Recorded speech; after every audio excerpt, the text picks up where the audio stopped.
A patronus is an advanced and complex protective charm that repels physical and psychological enemies, and which also prevents people and creatures from entering a space. It is described as a guardian angel, because of the fact that the charm resembles an animal in the shape of silvery transparent material, therefore only being discernible to any living being.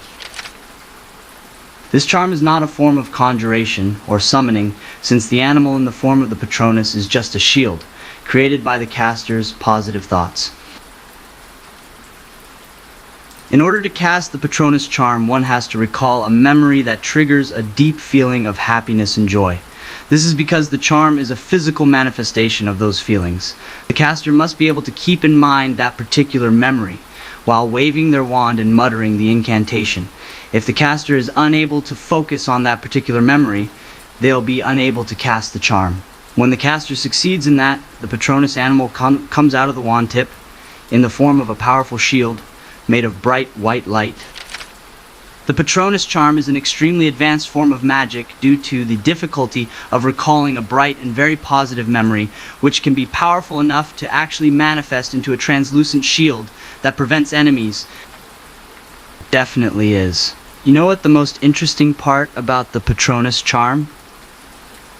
The patronus is a protective force for the caster, just like the caster's personality itself. That is why the patronus is different for each caster, depending on the personality, memory, and the person himself. And what's even more interesting is the fact that sometimes a patronus can be a representation of the caster's love interest.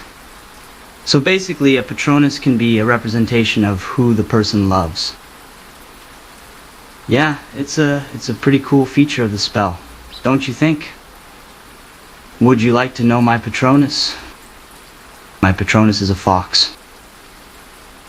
Yeah, foxes are known as cunning and intelligent, but are also playful and loyal, and I think those are really accurate descriptions of my personality. What about your patronus, if I may ask? Have you ever cast one before? Would you like to? I mean, I could help if you'd wish.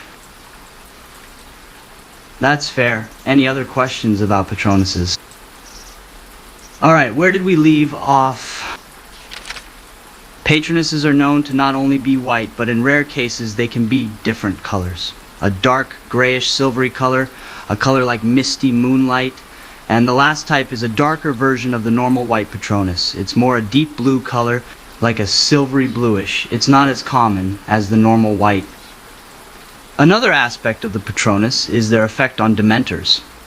When a dementor, or multiple dementors appear, the light of the patronus repels them, therefore driving them away. And the last aspect that I'm going to mention about the patronus charm is how much it takes out of the caster. The patronus is one of the most draining charms when it comes to expending magical energy, because it takes a lot of skill to recall a memory strong enough in order to cast the spell. You falling asleep, huh? That's cute. You fell asleep. You fell asleep. Maybe beautifully. Think. Fine with me. That I'm something that can work and be to change the face and confuse you. So, I probably bored you too much with the book anyway. Maybe I should have picked another subject. You don't seem to be interested in this one anyway. I'm gonna let you sleep, I guess. Good night.